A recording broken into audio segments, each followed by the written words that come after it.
दोस्तों, बिहार का नाम सुनते ही आपके दिमाग में सबसे पहले क्या आता है? खराब सड़कें, गरीबी, बेरोजगारी और पुअर गवर्नेंस ही ना। इन सबको मिलाकर कहें तो आपके मन में एक बीमारू राज्य की तस्वीर आती होगी। लेकिन क्या दोस्तों, बिहार शुरुआत से ही ऐसा था? क्या हो अगर मैं आपसे कहूं कि दुनिया का सबसे पहला गणतंत्र बिहार के वैशाली में ही बना था? क्यों चौंक गए ना? बिहार का इतिहास है ही ऐसा दोस्तों, जो आज के बिहार से बिल्कुल अलग और संपन्न हुआ करता था। एग्जाम्पल के लिए आपको बता दें कि दुनिया के सबसे प्रसिद्ध धर्मों में से कुछ धर्म जैसे जैन धर्म और बौद्ध धर्म बिहार की ही देन है, और दुनिया की सबसे पुरानी यूनिवर्सिटी नालंदा यूनिवर्सिटी भी बिहार में ही थी। इसके अलावा दुनिया को राजनीति और कूटनीति का पाठ पढ़ाने वाले चाणक्य भी बिहार के ही रहने वाले थे। और इतना ही नहीं दोस्तों, सबसे पवित्र हिंदू ग्रंथ में से एक रामायण लिखने वाले वाल्मीकि भी बिहार की मिट्टी से ही उपजे थे। दोस्तों, दुनिया को सर्जरी का ज्ञान भी बिहार से ही मिला था, और सर्जरी की जन्मदाता सुश्रुत बिहार से ही थे। और दुनिया को गणित का ज्ञान देने वाले आर्यभट्ट भी बिहार के ही रहने वाले थे। इनके साथ ही चंद्रगुप्त मौर्य से लेकर अशोक महान जैसे चक्रवर्ती सम्राट भी इसी बिहार की जमीन से उपजे थे। ऐसे में बिहार के स्वर्णिम इतिहास को जानने के बाद कोई भी आज के बिहार की बीमारू स्थिति की कल्पना भी नहीं कर सकता था, क्योंकि आज जब आप बिहार को देखते हैं तो अपने इतिहास से बिल्कुल कॉन्ट्रास्ट जान पड़ता है। दोस्तों, अब आपको लग रहा होगा कि आज की वीडियो में हम बिहार की गरीबी और उसके पिछड़ेपन के बारे में बताएंगे, लेकिन रुकिए, ये सब तो आपको ऑलरेडी पता है और इस पर हजारों वीडियोस आपको यूट्यूब पर भी मिल जाएगी। इसीलिए आज की इस वीडियो में हम बिहार की प्रॉब्लम को डिस्कस करने के बजाय ये डिस्कस करेंगे कि आखिर बिहार अपने खोए हुए स्वर्णिम इतिहास को फिर कैसे वापस पा सकता है, कैसे बिहार इंडिया के सबसे पिछड़े राज्यों में से उभर कर one of the best state बन सकता है। और इसीलिए आज की इस वीडियो में हम उन सभी समस्याओं के हल पर डिस्कशन करेंगे कि आखिर बिहार अपनी ग्लोरी वापस कैसे हासिल कर सकता है। तो बने रहिए वीडियो के अंत तक, क्योंकि बिहार की समस्याएं तो आप सदियों से सुनते आ रहे हैं, लेकिन इन समस्याओं का अंत कैसे मिलेगा, ये can Bihar achieve it's long lost glory. Number 1, promotion of IT sector in Bihar. दोस्तों, आजादी के बाद भारत के बहुत से ऐसे स्टेट थे जो गरीब और पिछड़ेपन के शिकार थे, चाहे वो उत्तर प्रदेश हो या हरियाणा हो या फिर साउथ इंडिया के कुछ गिने चुने स्टेट हो। लेकिन देखते ही देखते ये स्टेट डेवलप होते गए, लेकिन बिहार फिर भी आगे नहीं बढ़ पाया। यहाँ तक कि साल 2000 में बने छत्तीसगढ़, झारखंड और उत्तराखंड जैसे स्टेट भी तेजी से डेवलप करके बिहार से आगे निकल गए। लेकिन इतना बेहतरीन इतिहास होने के बावजूद बिहार आज भी संघर्ष कर रहा है। दोस्तों, यहाँ से बिहार को अगर फिर से ग्रोथ करनी है तो सबसे पहले उन फैक्टर्स को नोटिस करना होगा जो दूसरे स्टेट्स के डेवलप्ड होने के कारण बने हैं। जैसे कि उत्तर प्रदेश और हरियाणा का एग्जाम्पल ले लें तो इन दोनों स्टेट्स के डेवलप होने के पीछे कहीं ना कहीं IT इंडस्ट्री का बड़ा हाथ है। आज हरियाणा में गुरुग्राम और उत्तर प्रदेश में नोएडा इनकी इकोनॉमी का सबसे बड़ा फैक्टर है। और आपको जानकर हैरानी नहीं होनी चाहिए कि हरियाणा की GDP का ऑलमोस्ट 60% अकेले गुरुग्राम से आता है। उसी तरह लगातार डेवलपमेंट की सीढ़ियां चढ़ रहे उत्तर प्रदेश, जिसे किसी जमाने में बिहार के बराबर माना जाता था, आज वहां नोएडा शहर है जो उत्तर प्रदेश की डेवलपमेंट में बड़ा रोल निभा रहा है। आज नोएडा उत्तर प्रदेश की GDP में 10.12% का कंट्रीब्यूशन करता है। और अब ऐसे में ये सवाल बिल्कुल जायज लगते हैं कि बिहार में काबा, आखिर बिहार के पास ऐसा कोई शहर, ऐसी कोई IT इंडस्ट्री क्यों नहीं है?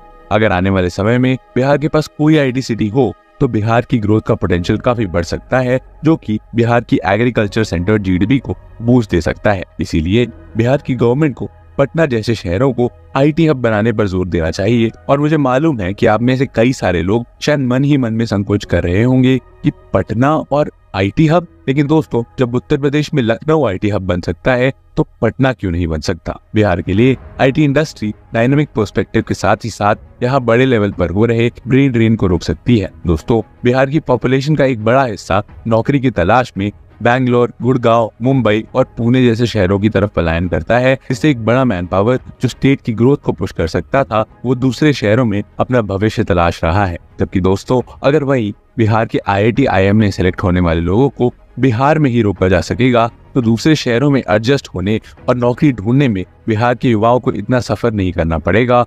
और ये सब सिर्फ IT इंडस्ट्री स्टैब्लिश कर सकती है। Promote film and sporting industry. दोस्तों, इस पलायन करने वाले हिस्से में एक ऐसा वर्ग भी है जो मुंबई की तरफ पलायन करता है ताकि फिल्म इंडस्ट्री के इर्द गिर्द वे कोई अपनी पहचान बना सके। आज भी अगर मुंबई की किसी फिल्म की शूटिंग पर चले जाए तो आपको फिल्म क्रू में कोई ना कोई बिहार का व्यक्ति जरूर मिल जाएगा। और दोस्तों, ये कोई हवाई बातें नहीं है। इंडिया की फिल्म इंडस्ट्री आज करीब 197 बिलियन रुपीस की हो चुकी है, जो कि एक बड़ी थ्राइविंग और एम्प्लॉयमेंट देने वाली इंडस्ट्री है। इंडिया में हर राज्य के पास अपनी फिल्म इंडस्ट्री है। आंध्र प्रदेश तेलुगु फिल्म बनाता है, तमिलनाडु में तमिल और बंगाल में बंगाली फिल्म बनती हैं। लेकिन आपको यहाँ ये सुनकर हैरानी होगी कि भोजपुरी फिल्में बिहार में नहीं बनती हैं। दोस्तों, जब हम नोएडा में मौजूद IT हब की बात करते हैं तो हम यहाँ मौजूद नोएडा फिल्म सिटी को इग्नोर नहीं कर सकते हैं। देश के सबसे बड़े न्यूज चैनल्स आज नोएडा फिल्म सिटी में ही लोकेटेड है, जिससे उत्तर प्रदेश की यूथ को जॉब तो मिल ही रही है और साथ ही साथ उत्तर प्रदेश की इकोनॉमी का बड़ा हिस्सा भी इंडस्ट्री की मदद से ग्रो कर रहा है। वही बिहार की यूथ को इस इंडस्ट्री में अपनी किस्मत आजमाने के लिए मुंबई की तरफ रुख करना पड़ता है, क्योंकि भोजपुरी सिनेमा इंडस्ट्री भी वहीं से बेस्ड है और इससे ना तो फायदा स्टेट का हो रहा है और ना ही वहाँ की पॉपुलेशन का। अगर नियर फ्यूचर में भोजपुरी सिनेमा रीजनल टैलेंट्स के साथ काम करता है तो यहाँ की यूथ को तो एक्सपोजर मिलेगा ही, और साथ ही में गवर्नमेंट की मदद से यहाँ कोई फिल्म सिटी सेटअप होती है तो इससे फिल्म मेकर्स को भी काफी मदद मिलेगी और स्टेट की इकोनॉमिक ग्रोथ के साथ साथ रीजनल और कल्चरल हेरिटेज को भी प्रमोट और प्रिजर्व किया जा सकता है। इसके अलावा दोस्तों, फिल्म इंडस्ट्री तो दूर की बात है, बिहार में अपना इंटरनेशनल क्रिकेट स्टेडियम तक नहीं है। जी हाँ, है ना चौंकाने वाली बात। इंडिया जहाँ क्रिकेट का इतना बड़ा मार्केट है, इवन इसे आप इस बात से अंदाजा लगा सकते हैं कि हाल ही में IPL में शुरू हुई भोजपुरी कमेंट्री को लोग बहुत पसंद कर रहे हैं। इससे आप अंदाजा लगा सकते हैं कि बिहार में क्रिकेट कितना पॉपुलर है।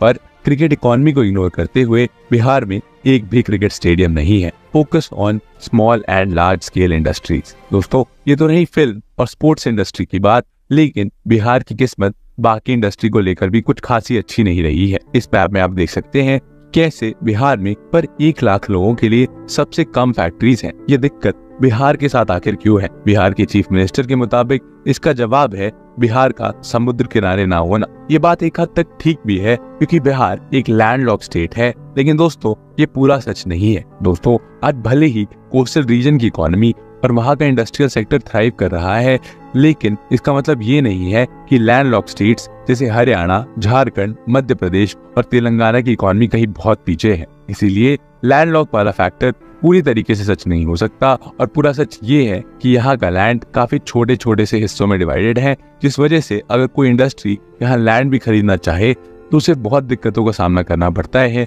वहीं बिहार के पास पूरे इंडिया में सबसे ज्यादा फर्टाइल लैंड मौजूद है, इस वजह से कोई भी अपनी जमीन इंडस्ट्रियलिस्ट को नहीं देना चाहता। ऐसे में जरूरी है कि गवर्नमेंट लैंड अलॉटमेंट का जिम्मा अपने सर उठाए और ये मेक श्योर करे कि बिहार की इंडस्ट्री में इन्वेस्टमेंट हो सके। Focus on entrepreneurship. दोस्तों, इसके साथ ही बिहार में एंटरप्रेन्योरशिप को प्रमोट करने के लिए एक नया रास्ता बनाया जा सकता है बिहार के युवाओं के लिए। दोस्तों, बिहार से बहुत से बड़े नाम और चेहरे निकले हैं, लेकिन ये जो निकले शब्द है वो चुभता है। बिहार के लोग अपने हार्डवर्क के लिए जाने जाते हैं। ऐसे में बिहार की यूथ को अगर मौका दिया जाए अपने ही राज्य में अपने ही राज्य के लिए कुछ बेहतर करने का, तो इससे स्टेट की डेवलपमेंट में एक उछाल देखने को मिलेगा।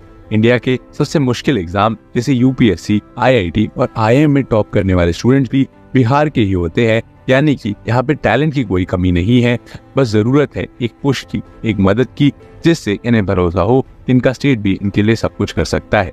इसीलिए district wise entrepreneurship training programme इसमें एक बड़ा रोल प्ले कर सकता है, और इसके साथ ही बैंक से फाइनेंसिंग मदद देकर सरकार यंगस्टर्स जो बिजनेस स्टार्ट करना चाहते हैं उनकी मदद कर सकती है। लेकिन दोस्तों, साथ ही सरकार को ये भी ध्यान रखना होगा कि इन्हें बिना किसी हैरेसमेंट और करप्शन के लोन्स मिल जाएं। Growth in tourism. दोस्तों, हमें ये नहीं भूलना चाहिए कि जिस बिहार की हम बात कर रहे हैं वो भले कई मामलों में पीछे हो, लेकिन यहाँ टूरिस्ट प्लेसेस और खूबसूरती की कोई कमी नहीं है। हमने आपको इस वीडियो की शुरुआत में बताया था कि कैसे बिहार दुनिया और भारत के महानतम लोगों की जन्मभूमि और कर्मभूमि है, लेकिन बाकी स्टेट्स की तरह बिहार अपना टूरिज्म सेल नहीं कर पाया है। आज हम उत्तर प्रदेश को देखते हैं तो वहाँ अयोध्या राम मंदिर से वहाँ टूरिज्म में एक बड़ा जंप देखने को मिलता है। राम मंदिर ने उस पूर्वी उत्तर प्रदेश के लिए व्यापक टूरिज्म संभावनाएं क्रिएट कर दी हैं, जहां 2 दशक पहले तक डेवलपमेंट के नाम पर सिर्फ कोशिशें ही हो पा रही थी, वहीं अब अयोध्या आज उत्तर प्रदेश को अमीर बना रहा है। बिल्कुल इसी तरह टूरिज्म सेक्टर बिहार के लिए मेजर रोल प्ले कर सकती है, और हर स्टेट अपने टूरिज्म के प्रमोशन के लिए अच्छा खासा अमाउंट स्पेंड करते हैं, क्योंकि उन्हें ये पता है कि टूरिज्म इंडस्ट्री उन्हें एक बड़ा बिजनेस ला कर देगी। अगर बिहार सरकार अपने टूरिज्म प्रमोशन और स्टेट को टूरिस्ट फ्रेंडली के साथ सेफ बनाने पर फोकस करे तो बिहार बौद्ध, जैन और सिख समुदायों के अलावा नालंदा, विक्रमशिला, गया और भागलपुर जैसी जगहों के साथ एक बेहतरीन टूरिस्ट स्पॉट बन सकता है। Work on agricultural reforms, good governance and social issues. दोस्तों, ये तो रही टूरिज्म की बात, लेकिन अगर हम बिहार के कोर में जाए इकोनॉमिक बेनिफिट उसका एग्रीकल्चरल सेक्टर भी दे सकता है। दोस्तों, जैसे कि बिहार की इकोनॉमी में उसकी खेती का एक बड़ा योगदान रहा है, ऐसे में बिहार हरियाणा और पंजाब जैसे स्टेट से एग्रीकल्चरल रिफॉर्म्स के बारे में प्रेरणा ले सकता है। बिहार के पास उपजाऊ जमीन है जिनसे वे एक साल में 3 फसल ले सकते हैं, और ऐसे में अगर सरकार एग्रीकल्चरल रिफॉर्म्स पर फोकस करे और मॉडर्न फार्मिंग टेक्निक्स को अपनाए तो बिहार अपने किसानों के साथ इकोनॉमी को बूस्ट करने में भी हेल्प कर पाएगा। इरिगेशन फैसिलिटीज, क्रॉप डाइवर्सिफिकेशन और प्रमोशन और मार्केट लिंकेजेस क्रिएट करके सीधे किसानों को फायदा पहुंचाया जा सकता है, क्योंकि आज बिहार की जीडीपी का 20% हिस्सा एग्रीकल्चर सेक्टर से ही आता है। लेकिन दुख की बात यह है कि बिहार में चाहे इंडस्ट्रीज लगने की बात करें, टूरिज्म सेक्टर बूस्ट करने की बात करें या गरीब किसानों को उनके हक के पैसे दिलाने की बात करें, आखिर में सारा मामला आकर रुक जाता है यहाँ के क्राइम रेट पर। दोस्तों, एक रिपोर्ट की माने तो बिहार में सबसे ज्यादा क्राइम्स लैंड डिस्प्यूट को लेकर होते हैं। लैंड डिस्प्यूट एक ऐसा मामला है जिसे हर बिजनेसमैन बचना चाहता है, और बिहार में जमीन ही मिलनी इतनी मुश्किल हो जाती है कि इंडस्ट्रियलिस्ट या इंडस्ट्री लगाने के बारे में सोचता तक नहीं है। वहीं यहाँ के क्राइम रेट्स भी हायर हैं, जो बिजनेसेस और टूरिज्म के लिए सबसे बड़ा नेगेटिव फैक्टर है। यही सब आंकड़े बिहार को अनवांटेड बनाते हैं, और ऐसे में बिहार सरकार को पहले स्टेट में लॉ एंड ऑर्डर मेंटेन करना बहुत जरूरी है, और good governance and less criminalisation Bihar के लिए फॉरेन कंपनीज के इन्वेस्टमेंट का दरवाजा भी खोलेगी, जो बिहार के भविष्य के लिए बहुत बेहतर साबित होगा। और दोस्तों, इसी चीज का जीता जागता एग्जाम्पल बिहार का पड़ोसी राज्य यूपी है, जहां पर गुंडागर्दी में कमी आने से, शांति स्थापित होने से 2019 से 2023 के बीच यूपी को लगभग 11,000 करोड़ की फॉरेन इन्वेस्टमेंट मिली है। और दोस्तों, अगर आप बिहार को थोड़ा नजदीक से देखेंगे तो आपको समझ आएगा कि बिहार में इससे भी बड़ी दिक्कतें और परेशानियां हैं जिन्हें सॉल्व करना वहां की सरकार की प्रायोरिटी होनी चाहिए, जैसे कि मेडिकल, एजुकेशन और महिला सुरक्षा।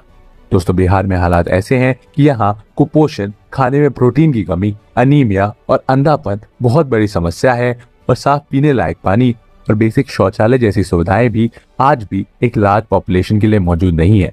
एक स्टडी के मुताबिक बिहार में 80% दवाइयों की कमी है, और साथ ही यहाँ पर 60% कम डॉक्टर्स हैं। इंडियन मेडिकल एसोसिएशन के मुताबिक बिहार के आधे से ज्यादा डॉक्टर बिहार के सिर्फ 3 जिले पटना, दरभंगा और मुजफ्फरपुर में ही हैं, और बिहार में हर 1 लाख पेशेंट्स के लिए केवल 26 हॉस्पिटल बेड्स ही हैं, जबकि नेशनल एवरेज 138 का है।